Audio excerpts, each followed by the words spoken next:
dorongan dari iman itu yang memberikan kepada kita perintah untuk berbuat baik dalam kehidupan. Mata diminta melihat yang baik, telinga mendengar yang baik, mulut berkata yang baik. Itu ada nanti ayatnya di Quran. Makanya ngajinya yang total. Misal mata nih, Quran surah 24, surah Cahaya An-Nur, ayat 30 untuk laki-laki, ayat 31 untuk perempuan. Kalau imannya dilatih dengan kuat, nanti iman itu punya transmisi gelombang. Masuk lewat fisik, kita dibimbing fisik untuk melihat. Masuk ke mata melihat. Qul lil mu'minina. Sampaikan, katakan Muhammad SAW kepada setiap insan beriman. Loh, yang ada imannya. Yaghuddu min absarihim. Bila iman itu masuk ke dalam mata, maka iman akan menjaga mata supaya melihat yang baik-baik saja. Yang tak layak dilihat, iman akan berkata, palingkan. Makanya mata itu punya pandangan standar iman, punya pandangan standar yang bukan beriman. Sehingga nampak bagi kita ukuran. Coba kalau kita beriman itu kan, pakaian itu nggak semuanya bisa dilihat. Pak, Bu, nggak semua bisa dilihat. Bagi orang yang tidak beriman, pakaian terhormat itu banyak ragamnya. Aurat terbuka pun mungkin biasa karena nggak ada iman.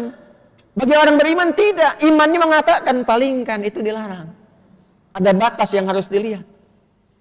Jadi kalau di tempat lain tertentu misalnya, ada yang mengatakan itu biasa saja, itu pakaian terhormat untuk mereka. Iya, karena nggak ada imannya. Nah bagi orang beriman itu standarnya apa? Standar iman. Itu yang menentukan hubungan kita dengan Allah. Makanya ada aturan dan ada hikmah di dalamnya.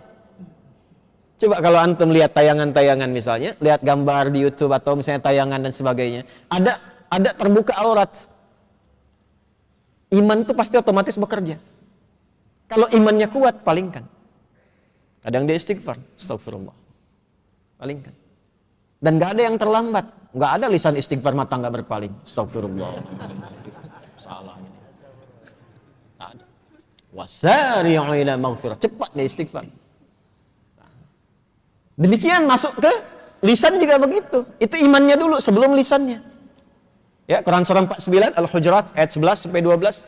Ya ayyuhalladzina amanu. Iman dulu. La yasra qaumin qaum. Lisan orang beriman itu tidak mudah mencela. Ini semakin tinggi imannya, semakin baik kosakatanya karena isi hatinya baik semua. Nah, kalau sudah menemukan yang baik itu susah mencari kosakata yang kotor. Al-Hasan cucu Nabi tahu?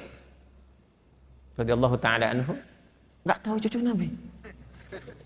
Kalau kenal mungkin nggak kenal, tapi nggak tahu itu nggak mungkin itu. Cucu Nabi. Al-Hasan dan Al-Husain pernah dengar ya? Kami di pesantren itu membuka ruang tunggu ada dua, kanan dan kiri. Di pesantren yang sedang kita bangun. Kami berikan namanya dua cucu Nabi, Al-Hasan dan Al-Husain. Dan setiap tempat ada bangunannya, di situ ada edukasinya. Kenapa dinamakan Al-Hasan? Di situ ada sejarahnya, siapa beliau dan sebagainya. Dan seterusnya. Al-Hasan itu punya anak. Kalau ingin melihat perilaku yang paling mirip dengan Nabi, itu Al-Hasan. Kalau ingin melihat wajah yang paling mirip dengan Rasulullah SAW, itu Al-Husain. Makanya belajar sejarah, bagaimana akhlaknya Al-Hasan Ibn Ali ya bin Abi Thalib radhiyallahu ta'ala anhu. Belajar sejarah. Itu diantara yang paling dekat dengan Al-Quran, yang lisannya paling lembut. Lembut. Masya Allah. Jadi sedang jalan dengan anaknya di masa fitnah kubra. Itu ada orang caci maki.